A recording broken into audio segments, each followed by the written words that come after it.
इस कहानी को हर माता पिता अपने बच्चों को जरूर सुनाएं और खुद भी सुने। किसी बाजार में एक चिड़ीमार तीतर बेच रहा था। उसके पास एक बड़े जालीदार बक्से में बहुत सारे तीतर थे और एक छोटे बक्से में केवल एक ही तीतर रखा हुआ था। एक ग्राहक वहां आया और उसने जिज्ञासावश चिड़ीमार से पूछा, एक तीतर कितने का है? चिड़ीमार ने सहज भाव से उत्तर दिया, एक तीतर की कीमत 40 रुपए है। ग्राहक ने छोटे बक्से की ओर इशारा करते हुए पूछा, और यह वाला छोटा तीतर, इसकी कीमत कितनी है? चिड़ीमार ने मुस्कुराते हुए इसे बेचना नहीं चाहता कहा, अगर आप इसे लेने की जिद करेंगे तो इसकी कीमत 500 रुपए होगी।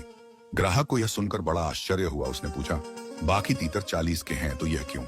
चिड़ीमार ने कहा, यह साधारण तीतर नहीं है, ये मेरा पालतू तीतर है।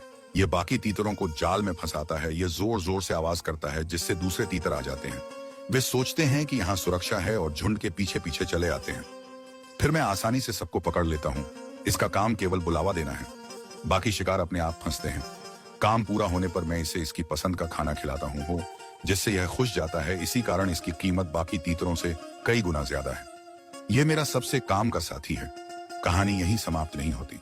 बाजार में मौजूद एक समझदार व्यक्ति यह सब सुन रहा था। उसने तुरंत 500 रुपए दिए और उस पालतू तीतर की गर्दन मरोड़ दी। लोग दंग रह गए। किसी ने उससे पूछा, भाई आपने ऐसा क्यों किया? जब आप इतने पैसे खर्च कर चुके थे तो इसे पालते या बेच देते, इसे क्यों मार डाला? उस आदमी ने गंभीर स्वर में उत्तर दिया, ऐसा दगाबाज जो अपने ही समाज को धोखा देता है, उसे जीवित रहने का अधिकार नहीं। ऐसे धोखेबाज समाज के सबसे बड़े खतरे होते हैं। यह साधारण सी कहानी दिखने में पक्षियों और शिकार से जुड़ी लगती है, लेकिन वास्तव में यह हमारे समाज की गहरी सच्चाई को उजागर करती है। यह सीख देने वाली प्रेरणादायक घटना है। समाज में भी कुछ लोग होते हैं जो तीतर की तरह दलाल बन जाते हैं। वे मालिकों के इशारे पर अपने ही भाइयों बहनों को जाल में फंसाते हैं और दूसरों का नुकसान कर देते हैं। बाहर से वे निर्दोष और आम इंसान दिखते हैं, लेकिन असल में उनका काम केवल गुमराह करना है। वे किसी बड़े शिकारी की झोली में दूसरों को डालने का काम करते हैं। ऐसे लोग थोड़े से लाभ, लालच या सुविधा के लिए अपने ही समाज को धोखा देते हैं। जैसे पालतू तीतर खाना पाकर खुश हो जाता था, वैसे ही समाज के दलाल स्वार्थ में बिक जाते हैं। आज के समाज में पालतू तीतर कौन है? राजनीति के दलाल जो जनता की भावनाओं का इस्तेमाल करते हैं। वे लोगों को अपने जाल में फंसाते हैं और केवल स्वार्थ सिद्ध करते हैं। व्यापार और बाजार में बिचौलिए जो मेहनत का लाभ बड़े लोगों तक पहुंचाते हैं, वे छोटे से लालच में बिक जाते हैं। आम आदमी हमेशा नुकसान उठाता है।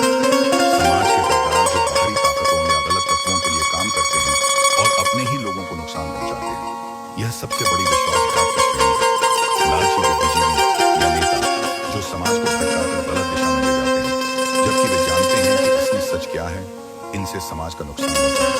समझदार दुश्मन सामने से वार करता है, पर दगाबाज भीतर से वार करता है। दुश्मन से हम सावधान रहते हैं, लेकिन अपने बीच से कोई धोखा दे तो समाज टूट जाता है। इसीलिए उसने उस पालतू तीतर का अंत कर दिया ताकि बाकी न फंसे।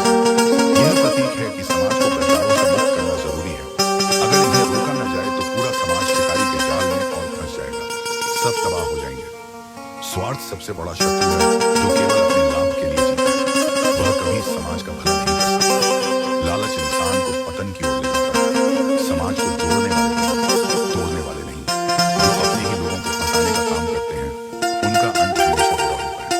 सत्य और ईमानदारी ही सच्चा रास्ता है।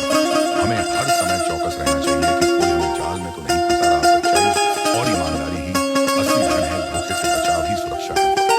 थोड़े से लाभ के लिए अपने ही को भाई बहनों धोखा देना पाप है। हमें ऐसे दगाबाजों से दूरी रखनी चाहिए। यह जीवन का सबसे बड़ा धर्म है। यह कहानी केवल तीतरों की नहीं बल्कि हम सबकी है। यह बताती है कि समाज को कमजोर करने वाले हमेशा हमारे बीच से निकलते हैं और हमें नुकसान पहुंचाते हैं। करके और मुस्कान वे अपनी पहचान छिपाकर मीठी बातें खेलते हैं। ऐसे लोगों की पहचान करना और समय पर विरोध करना आवश्यक है। जैसे उस आदमी ने 500 रुपए देकर तीतर का अंत कर दिया, पालतू वैसे ही हमें भी समाज से दगाबाजों को अलग करना है। यही समाज की सुरक्षा का मार्ग है, वरना पूरा समाज शिकारी के जाल में यह फंस जाएगा। जीवन का बड़ा संदेश है कि हमें ऐसे लोगों से सावधान रहना चाहिए और हमेशा जागरूक रहना चाहिए। सीखा दुश्मन से ज्यादा समाज को तोड़ने वालों को रोकना हर नागरिक का धर्म है। सच्चाई और ईमानदारी से जीने वाला ही असली इंसान है। पोस्ट कैसी लगी? अगर आपको यह कहानी पसंद आई हो तो कृपया इसे लाइक, शेयर और फॉलो करना बिल्कुल मत भूलिएगा। आपका एक छोटा सा प्यार